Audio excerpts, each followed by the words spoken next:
Pourquoi l'Amérique braque-t-elle soudain ses projecteurs sur les chrétiens du nord du Nigeria? Cette question hante les débats, tant la justification officielle semble cousue de fil blanc. Il suffit d'écouter les discours, d'analyser les gestes, pour sentir que ce qui se trame dépasse de loin la simple compassion. Mais pour saisir toute la portée de cette manœuvre, il faut plonger dans l'histoire, revenir sur les précédents et comprendre les rouages du jeu géopolitique mondial qui se joue sous nos yeux. Donald Trump, lors de ses multiples interventions publiques, n'a cessé de clamer haut et fort son intention de sauver les chrétiens noirs persécutés. Il évoque la souffrance, l'injustice, la nécessité d'agir. Mais une question surgit implacablement. Pourquoi les États-Unis sont-ils restés silencieux, voire indifférents face aux massacres perpétrés ailleurs sur le continent africain? Pourquoi ce silence assourdissant lors des tueries au Soudan, en République démocratique du Congo, en Haïti ou en Somalie? Prenons le cas du Soudan. Pendant plus de 2 décennies, la région du Darfour a été le théâtre d'un des pires génocides de l'époque contemporaine. Des centaines de milliers de morts, des millions de déplacés. Pourtant, malgré les cris d'alarme des ONG, la Maison-Blanche n'a jamais envisagé une intervention militaire d'envergure, ni mobilisé ses alliés pour imposer des sanctions décisives contre les responsables de ces atrocités. En République démocratique du Congo, depuis la fin des années 90, la guerre a fait plus de 6 millions de victimes, selon les estimations de l'ONU. Les populations chrétiennes y sont majoritaires et pourtant, aucune coalition internationale n'a été mise sur pied pour protéger ces innocents. Les mines de coltan, d'or, de diamants continuent d'alimenter les industries du monde entier, mais le sang versé ne suscite guère d'émoi dans les chancelleries occidentales. Haïti, pays à l'histoire douloureuse, a subi tremblements de terre, ouragans, épidémies et violences politiques. La population, en grande majorité chrétienne, endure la pauvreté, le chaos et la violence des gangs. Mais là encore, pas de discours martiaux de la part de Washington, pas de mobilisation massive. Face à cette indifférence sélective, une question brûle les lèvres. Pourquoi cet élan soudain pour le Nigeria et précisément maintenant? Le refrain de la protection humanitaire résonne de façon familière. Il rappelle les promesses d'intervention au Kosovo en 1999, en Libye en 2011 ou encore en Syrie. Mais il s'accompagne d'une fausse note inquiétante. Trop souvent, l'histoire révèle que sous le masque de la compassion se cachent des ambitions inavouées. Conquérir l'influence régionale, contrôler des ressources vitales ou encore changer des régimes gênants. Rappelons-nous la guerre en Irak. Officiellement, il s'agissait de libérer le peuple irakien de la dictature de Saddam Hussein et de détruire des armes de destruction massive. Des images d'enfants affamés, de femmes en pleurs, défilaient en boucle sur les écrans du monde entier. Mais 10 ans plus tard, ce sont les contrats pétroliers qui ont fleuri, tandis que le pays sombrait dans le chaos. La compassion n'était qu'un rideau de fumée pour masquer l'appétit énergétique des puissances occidentales. Fermer les yeux sur ces véritables motivations, c'est risquer de laisser l'Afrique à la merci d'une nouvelle vague de manipulation et de prédation. Les conséquences pourraient être dramatiques. Perte de souveraineté, pillage organisé des richesses et déstabilisation durable des jeunes États du Sahel, mettant en péril l'avenir de millions d'Africains. Il est donc indispensable de dépasser la version officielle et d'explorer la réalité géopolitique du Sahel. Car derrière les discours de protection, d'immenses intérêts sont en jeu, prêts à bouleverser l'équilibre du continent. Pour comprendre ce qui se trame, il faut revenir sur l'histoire récente du Sahel, examiner les véritables intérêts en présence et tirer des leçons des stratégies passées. Car l'enjeu dépasse de loin la seule question religieuse.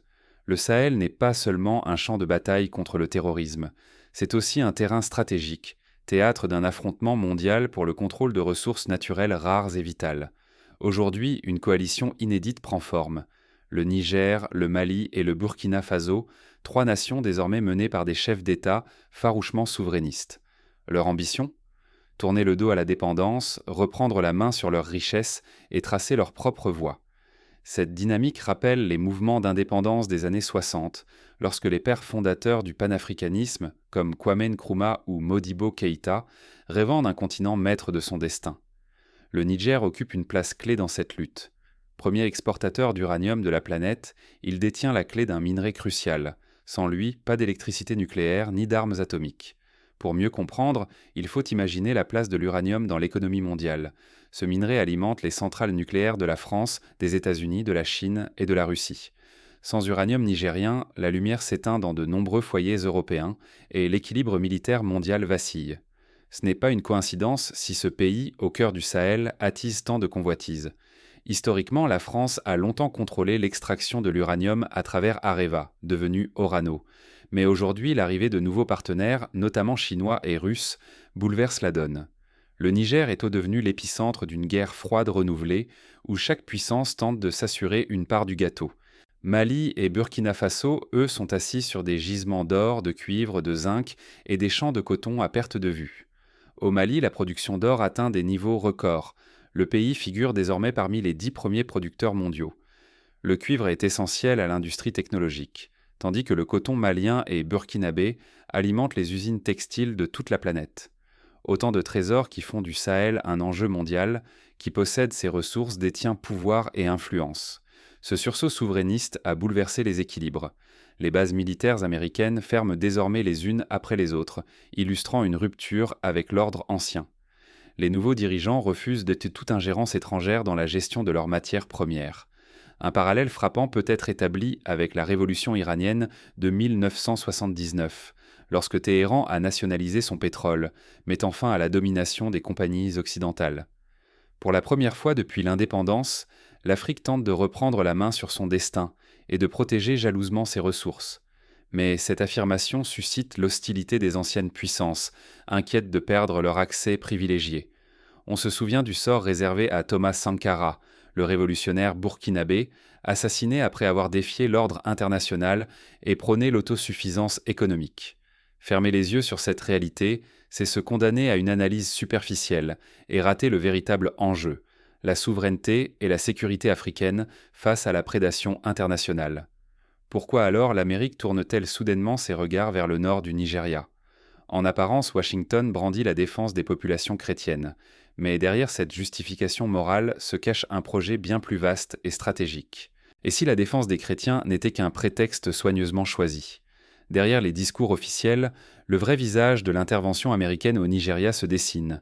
Une lutte sourde pour le contrôle, la domination, et non la justice ou la compassion. Regardons la carte. Le nord du Nigeria, frontalier du Niger, ouvre une brèche directe vers le Sahel. Ce voisinage n'a rien d'anodin. Installer des troupes dans cette zone, c'est offrir à Washington une position idéale pour agir rapidement dans la région, surtout au Niger. Cela rappelle la stratégie du containment adoptée par les États-Unis durant la guerre froide, lorsque l'installation de bases militaires encerclait l'Union soviétique pour mieux contenir son expansion. Sous la présidence de Donald Trump, ce déploiement militaire ne doit rien au hasard. L'objectif caché ? Préparer le terrain à une potentielle invasion du Niger, pilier stratégique de l'Alliance du Sahel. Officiellement, on parle de lutte contre le terrorisme. Mais l'enjeu réel, c'est d'encercler et d'asphyxier les nouveaux États souverains, Mali, Burkina Faso, Niger, qui tentent de reprendre la main sur leurs ressources. Prenons un exemple concret. En 2013, la France est intervenue au Mali sous prétexte de lutter contre des groupes djihadistes. Mais rapidement, il s'est avéré que la protection des mines d'or et des intérêts économiques français pesait lourd dans la balance. Aujourd'hui, la même logique semble à l'œuvre avec un changement de drapeau et de discours. Ce sont bien les richesses qui attisent quand la convoitise. Uranium, or, cuivre, voilà les véritables moteurs de l'appétit étranger.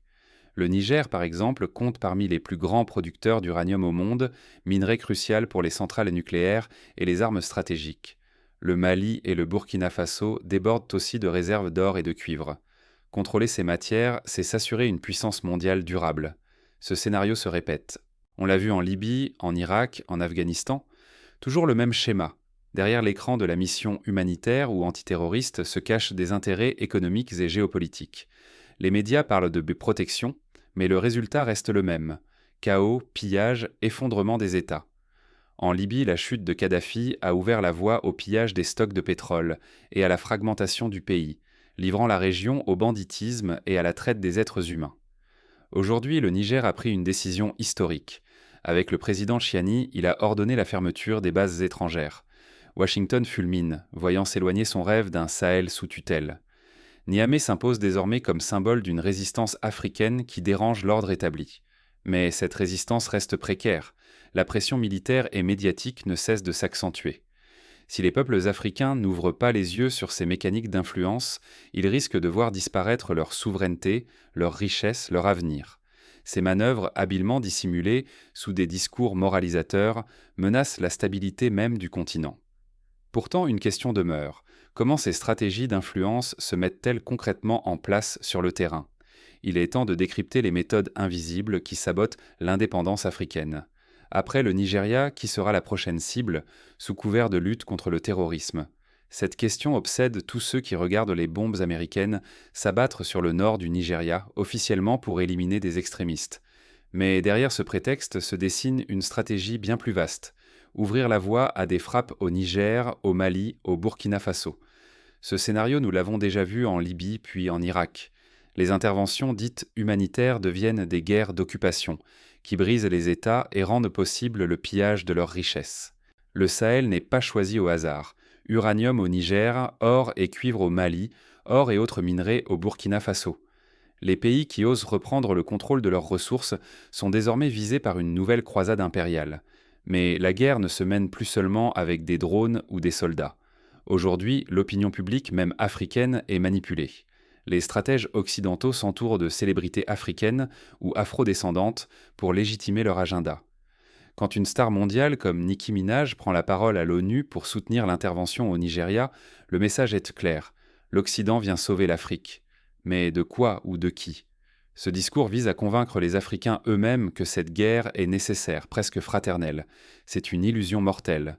En acceptant cette vision, on ouvre la porte à une domination étrangère, comme lors des grandes spoliations coloniales. Rappelons-nous comment, au XIXe siècle, les puissances européennes justifièrent la conquête coloniale en prétendant civiliser l'Afrique, tout en pillant ses richesses et en asservissant ses peuples. Pire encore, certains présidents africains jouent de ce jeu dangereux.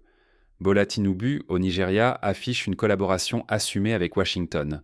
En sacrifiant la cause panafricaine à ses intérêts personnels, il trahit son peuple et ses voisins. L'Alliance du Sahel devient alors une citadelle assiégée sous la menace des frappes, des sanctions et de la propagande. Laisser faire, c'est accepter une nouvelle ère de pillage et de chaos. C'est risquer un hiver noir pour l'Afrique, où souveraineté et sécurité seraient sacrifiées sur l'autel des ambitions étrangères.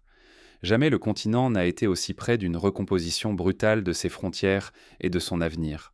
Mais alors, face à cette machine implacable, comment résister? Quelle stratégie imaginer pour ne pas tomber dans le piège tendu par ces puissances? Un tournant décisif s'impose, car chaque choix aujourd'hui redessine le destin du continent. L'heure est venue de penser la riposte, d'inventer une nouvelle résistance africaine. L'heure n'est plus à l'attentisme, mais à la mobilisation. Face à la stratégie de diversion orchestrée par des puissances étrangères, rester spectateur équivaut à sacrifier l'avenir de tout un continent, déjà meurtri par des décennies de prédation. Il est essentiel de déconstruire les discours humanitaires qui servent de paravent. Lorsqu'une puissance invoque la protection de minorités, interrogeons-nous sans relâche: qui tire vraiment profit de cette intervention?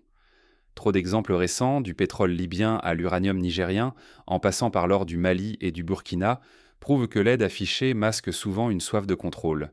Exiger la transparence devient un acte de résistance. Les peuples africains ont le droit de savoir ce qui se négocie, à quel prix et pour qui. Trop d'accords opaques, signés dans le dos des citoyens, ouvrent la voie à la spoliation et à la perte de souveraineté. Il faut briser ce silence complice, réclamer des comptes et refuser d'être dépossédés de notre destin collectif. Soutenir les mouvements panafricains s'impose comme une urgence vitale. Partout, des voix s'élèvent contre la domination étrangère, exigeant la gestion souveraine des richesses. Ces mouvements prouvent que l'Afrique refuse le rôle de victime impuissante. Ils portent l'espoir d'une unité retrouvée, d'une résistance authentique face aux manipulations extérieures. L'esprit critique doit devenir notre première arme. Face à l'avalanche de récits médiatiques, apprenons à douter, à vérifier, à recouper les sources. Ne cédons pas à la version officielle, surtout quand elle diabolise nos héros et sanctifie l'ingérence. Chacun d'entre nous, citoyens ou internautes, porte la responsabilité de diffuser une information juste, débarrassée du poison de la propagande. Rappelons-nous que seule l'unité africaine permettra de bâtir une riposte solide à ces agressions répétées. Divisés, nous restons vulnérables. Unis, nous pouvons inverser le cours de l'histoire. Il ne tient qu'à nous de transformer la vigilance en action, la solidarité en stratégie victorieuse. Car céder à la passivité, c'est condamner les générations à venir à la dépendance et au sous-développement. C'est accepter de voir nos ressources se transformer en malédiction, et non en bénédiction. Mais la menace ne plane pas seulement sur le terrain politique. Dans l'ombre, une autre bataille se joue déjà, celle de l'information et des consciences. Le contrôle du récit, la manipulation des réseaux sociaux, le financement de groupes d'influence, tout cela fait partie d'une stratégie globale. On l'a vu lors des printemps arabes, où des campagnes sur Twitter et Facebook ont permis de déstabiliser des régimes entiers. L'Afrique doit tirer les leçons de ces expériences et investir dans l'éducation aux médias, la souveraineté numérique, la création de plateformes africaines capables de porter sa voix. Le Sahel n'est pas une marchandise. L'Afrique ne sera jamais à vendre, ni aujourd'hui ni demain. Les discours larmoyants masquent de sombres desseins. Sous couvert d'humanitarisme, on convoite l'uranium du Niger, l'or du Mali, les minerais du Burkina Faso. La souveraineté retrouvée du Sahel dérange, attise toutes les convoitises. Voilà le vrai enjeu. L'Afrique, coffre-fort des ressources, cristallise les appétits du monde. Se taire, c'est offrir nos richesses, nos terres, notre futur, à ceux qui n'y voient qu'un gisement à exploiter. Laisser faire, c'est condamner nos États à l'instabilité, à la dépendance, à l'humiliation. Le silence, ou pire, la crédulité, signerait la perte de tout un continent. Nous ne pouvons plus être témoins passifs de notre propre spoliation. Ne croyons pas que la protection des chrétiens du Nigeria soit la priorité de Washington. Posons-nous la question, pourquoi cet empressement soudain pour le nord du Nigeria? Pourquoi maintenant, alors que le Sahel s'émancipe? La réponse saute aux yeux, contrôler les portes du Sahel, casser l'alliance souveraine entre le Niger, le Mali et le Burkina Faso, reprendre la main sur des ressources vitales pour l'Occident. Uranium, or, cuivre, coton. L'Afrique est devenue le terrain de la nouvelle guerre mondiale. L'Amérique, drapée de bonnes intentions, avance masquée. Les opérations militaires, les campagnes médiatiques, les assassinats ciblés convergent vers un but unique: briser la dynamique d'indépendance, maintenir l'Afrique sous tutelle, manipuler l'opinion pour légitimer l'ingérence. Mais il reste du temps pour agir. S'informer, s'unir, dénoncer chaque manipulation. L'avenir du continent dépend de notre éveil collectif et de notre capacité à défendre nos intérêts. L'Afrique mérite des dirigeants courageux, un peuple vigilant, une jeunesse consciente des véritables enjeux. Ne cédons ni à la peur, ni à l'illusion d'un sauveur étranger. Restons debout, lucides et solidaires, pour préserver notre dignité et notre avenir commun. Car au fond, la vraie des questions n'est plus de savoir si l'Amérique protège ou manipule, mais si l'Afrique saura, cette fois, écrire elle-même l'histoire de sa libération.